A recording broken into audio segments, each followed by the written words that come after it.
તો વરસાદને લઈને હવામાન વિભાગની મોટી આગાહી। રાજ્યમાં 4 દિવસ હળવા વરસાદની આગાહી કરવામાં આવી છે। રાજ્યમાં તમામ વિસ્તારોમાં સામાન્ય વરસાદની વકી છે। ગુજરાતમાં અત્યાર સુધીમાં સામાન્યથી 9%થી વધુ વરસાદ, સૌરાષ્ટ્ર કચ્છમાં પણ સામાન્યથી વધુ વરસાદ રહી શકે છે।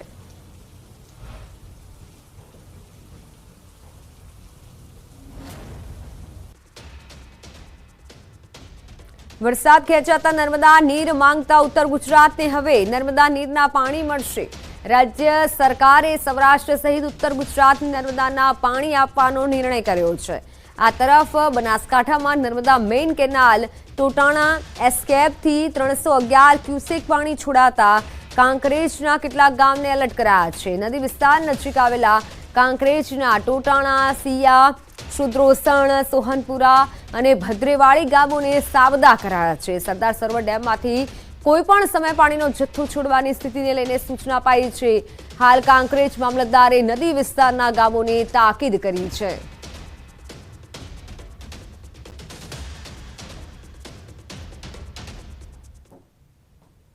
ટોટાણા એસ્કેપથી આગળના ગામો એટલે કે ટોટાણા, ભદ્રેવાડી, સોહનપુરા, શુદ્રોસણ અને આસપાસના ગામો છે એ બધાને અમે જાણ કરેલી છે, ચેતવણી આપી છે અને આપના માધ્યમથી આસપાસના તમામ જે વિસ્તારો, જે નર્મદા કેનાલ આસપાસના વિસ્તારો છે એ બધાને અમે એક જાણ કરવા માગીએ છીએ કે આગામી સમયમાં પણ નર્મદા કેનાલમાં જ્યારે પાણીનો પ્રવાહ વધી શકે એમ છે તો કેનાલ વિસ્તાર, આસપાસના વિસ્તારો તેમજ જે એસ્કેપ છે એના નીચાણવાસમાં લોકો બિનજરૂરી રીતે અવરજવર ન કરે। ટોટાણા એસ્કેપથી આગળના ગામો એટલે કે ટોટાણા, ભદ્રેવાડી, સોહનપુરા, શુદ્રોસણ અને આસપાસના ગામો છે એ બધાને અમે જાણ કરેલી છે, ચેતવણી આપી છે અને આપના માધ્યમથી આસપાસના તમામ જે વિસ્તારો, જે નર્મદા કેનાલ આસપાસ।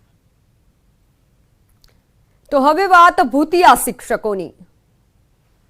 જ્યારે પાણીનો પ્રવાહ વધી શકે એમ છે તો કેનાલ વિસ્તાર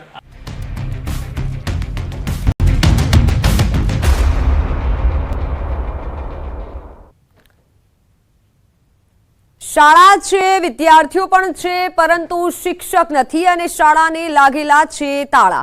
આ દુર્દશા છે કચ્છના એક ગામની। બાળકોને ભણવું છે પરંતુ તેઓ શિક્ષકની રાહ જોઈને બેઠા છે। વાત છે ભુજ તાલુકાના પાયરગા ગામની। આ ગામના લોકોએ વારંવાર રજૂઆત કરી છે, છતાં અહીં શિક્ષકો નથી મુકાતા, જેના કારણે લાંબા સમયથી શાળા બંધ હાલતમાં છે અને બાળકો ભણ્યા વગર ટળવળી રહ્યા છે। પાયરકા ગામે બાળકોના ભવિષ્ય સાથે ચેડા થઈ રહ્યા હોય તેવા દ્રશ્ય સામે આવ્યા છે। બાળકો શાળાએ મારેલા તાળાની ચાવી લઈ શિક્ષકની રાહ જોઈને બેઠા છે। શાળા લાંબા સમયથી બંધ હોવાથી સ્થાનિકોએ અનેક રજૂઆતો કરી છે, પરંતુ શિક્ષણ વિભાગ દ્વારા શિક્ષક મુકાતા નથી। સ્થાનિક કહી રહ્યા છે કે આ શાળા કોરોના કાળથી બંધ છે।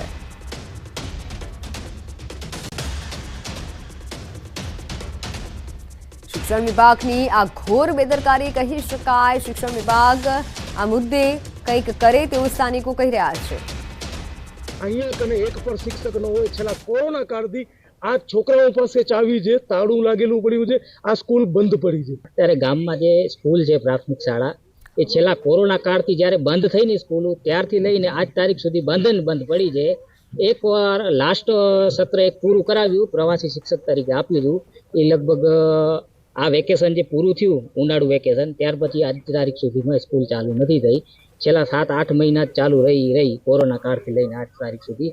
તો અમે લોકોએ સરકારશ્રીને લગભગ નહીં કર્યો તો 8 થી 9 અરજીઓ કરી છે, જિલ્લા શિક્ષણ અધિકારીને, પ્રાથમિક શિક્ષણ અધિકારીને, બધી જગ્યાએ ગાંધીનગર સુધી અરજીઓ મોકલી।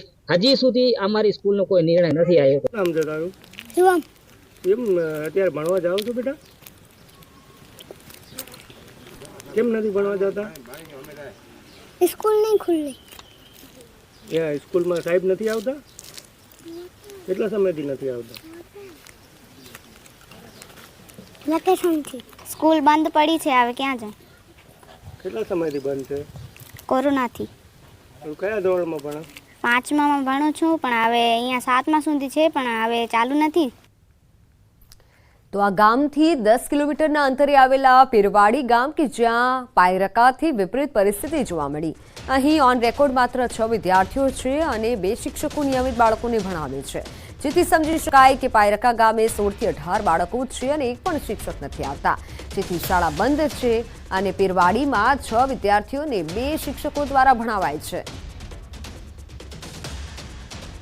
તો આ તરફ શિક્ષણ વિભાગ અલગ જ રટણ કરી રહ્યું છે. જિલ્લા પ્રાથમિક શિક્ષણ અધિકારીએ જણાવ્યું કે પાયરકામાં પેટા વર્ગમાં ચાલે છે.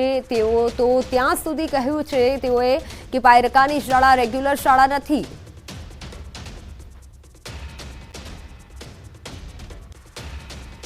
ટીપીઓ શ્રી ભુજ સાથે જે ચર્ચા થઈ એ મુજબ આપણી પાયરખાની જે શાળા છે એ રેગ્યુલર શાળા તરીકે નથી, પરંતુ ત્યાં પેટા વર્ગ આપવામાં આવેલો છે. એટલે બાળકોની સંખ્યા જે નિયત ન હોય ત્યારે આપણે એ બાળકોને કોઈ અન્ય જગ્યાએ ન જવું પડે એટલા માટે સરકારશ્રીની નિયમ અનુસાર જે જોગવાઈ છે તે મુજબ આપણે પેટા વર્ગ મંજૂર કરતા હોઈએ છીએ. એટલે એ શાળાનું અસ્તિત્વ રહે, પરંતુ એ શાળાનું મહેકમ છે એ બાજુની જે મુખ્ય શાળા હોય એનો ભાગ બની જાય છે, કે જેથી આપણે એ બાજુની શાળામાંથી કોઈ પણ શિક્ષકશ્રીને ત્યાં કામગીરીમાં મૂકી શકીએ છીએ. અને એ રીતે અમે સૂચના આપી દીધી છે. સમયનો સદુપયોગ કરવાનું જ્ઞાન પીરસતા ગુરુઓ ચૂકી ગયા છે સમય. શાળાઓ અને શિક્ષકોની સ્થિતિનો તાગ મેળવવા અમારી ટીમ ખેડા જિલ્લાના ગામડાઓમાં પહોંચી. દિવસ હતો શનિવાર, જેથી શાળાઓનો સમય સવારનો હતો. અમારી ટીમ ખેડાના ચાનોર ગામ પહોંચી. શનિવાર હોવાથી શાળાનો સમય સવારે 7 વાગ્યાનો હતો. રિયાલિટી ચેક માટે અમારી ટીમ સમય પહેલા પહોંચી ગઈ, પરંતુ શાળા ખુલવાનો સમય એટલે કે સવારના 7:15 થઈ ગયા હોવા છતાં એક પણ શિક્ષક મહાશય દેખાયા નહીં. તો બીજી તરફ શાળાના ટાઈમે બાળકો આવી પહોંચ્યા હતા, પરંતુ શાળામાં મારેલા હતા તાળા, કારણ કે શિક્ષકો સમયસર આવ્યા નહીં અને વિદ્યાર્થીઓ રાહ જોઈ રહ્યા હતા. તો આમ તો શિક્ષકોનો આવવાનો સમય 7:15નો અને બાળકોને આવવાનો સમય 7:30નો છે, પરંતુ 7:45 થયા તેમ છતાં ન તો આચાર્ય આવ્યા કે ન તો કોઈ શિક્ષક. સૌ ભણે સૌ આગળ વધેની વાતો કરતી ગુજરાત સરકારની શાળાઓની આજે ન્યૂઝ 18 ગુજરાતીના રિયાલિટી ચેકમાં આ વાત પોકળ સાબિત થઈ રહી છે. વાત કરી રહ્યો છું માતર તાલુકાના છેવાડા ગામ ચાનોડ શાળાની. શનિવારનો દિવસ છે. સવારે 7 વાગ્યાના સમયે શાળા ઓપન થઈ ગઈ છે. મોબાઈલમાં સમય બતાવીશ કે 7:42 જેટલો સમય થયો છે, પરંતુ મારી પાછળ તમે જે આ શાળા જોઈ રહ્યા છો, આ શાળાને હજુ તારા છે અને બાળકો શિક્ષકો આવ્યાની રાહ જોઈ રહ્યા છે. જે પ્રકારે વાત કરવામાં આવે તો અહીંયા કેટલાક જે આજે ન્યૂઝ 18 ગુજરાત દ્વારા સમગ્ર ગુજરાતની અંદર જે રિયાલિટી ચેક કરવામાં આવ્યું છે, રિયાલિટી ચેકમાં આજે સૌ ભણે સૌ આગળ વધેના દાવા પોકળ સાબિત થતા હોય છે, કારણ કે શિક્ષકો સમયસર ન આવ્યાના કારણે આજે બાળકો છે તે અત્યારે તમે જોઈ રહ્યા છો કે આગળ શાળાની બહાર રાહ જોઈ રહ્યા છે. 7:42 જેટલો સમય થયો છે, પરંતુ આ શાળાને તાળું મારેલું સ્પષ્ટપણે લાગી રહ્યું છે. વાત કરવામાં આવે તો આજે શાળાના આચાર્ય છે તેમજ જે શાળાના શિક્ષકો છે તે પ્રકારના કોઈ પણ પ્રકારનો સ્ટાફ અહીંયા હાજર નથી. વાત કરવામાં આવે તો અંતરિયાળ વિસ્તારની પરા વિસ્તારની શાળા હોય તો આ વસ્તુ કંઈક લાખે વર્ગે કે 5 કે 10 મિનિટ મોડ થાય, પરંતુ ચાનોર ગામની શાળા છે. ગામની અંદર 1000 થી 1200 લોકોની વસ્તી છે, પરંતુ આ શાળાની અંદર અત્યારે શિક્ષકો ન આવ્યાના હોવાના કારણે જે બાળકો છે તે તમે અહીં આગળ જોઈ રહ્યા છો કે હજુ સુધી તેઓ બહાર અહીં આગળ શિક્ષકોની રાહ જોઈને ઉભા છે. એટલે કહી શકાય કે જે ભણતરની જે વાતો કરવામાં આવતી હોય છે, જે શિક્ષણની જે વાતો કરવામાં આવતી હોય છે, ત્યાં ન્યૂઝ 18 ગુજરાતીના રિયાલિટી ચેકમાં આ તમામ દાવા પોકાર સાબિત થાય છે, કારણ કે આ જે શિક્ષકો છે તે આ રીતે ગાપચી મારે છે અને ગાપચી મારવાના કારણે જે બાળકોનું જે ભણતર છે, ભણતર ક્યાંક ને ક્યાંક તેઓનું એ ભણતર છે તે બગાડવાનું કામ થતું તેમ લાગી રહ્યું છે. અહીંયા આ બાળકો છે તેમની સાથે વાત કરી તો તેમનું કહેવું છે કે શિક્ષકો કોઈ કારણોસર રોજ મોડા પડતા હોય છે. એટલે કહી શકાય કે ચાનોડ પ્રાથમિક શાળાના જે આચાર્યથી લઈ જે તમામ શિક્ષકો છે તે પોતાની ફરજ બજાવવામાં નિષ્ઠાપૂર્વક કામ નથી કરી રહ્યા તેવું આ ચિત્ર પરથી સ્પષ્ટ થાય છે, કારણ કે 7:45 જેટલો સમય થઈ ગયો છે, પરંતુ હજુ સુધી શાળામાં એક પણ શિક્ષક ફરક્યા નથી. શું આ રીતે ભણશે ગુજરાત? તેવા અનેક સવાલો અત્યારે ઉઠી રહ્યા છે. ઉમંગ પટેલ, ન્યૂઝ 18 ગુજરાતી, ચાનોર, ખેડા. તો હાલ સમાચારોમાં સમય થયો છે વિરામનો.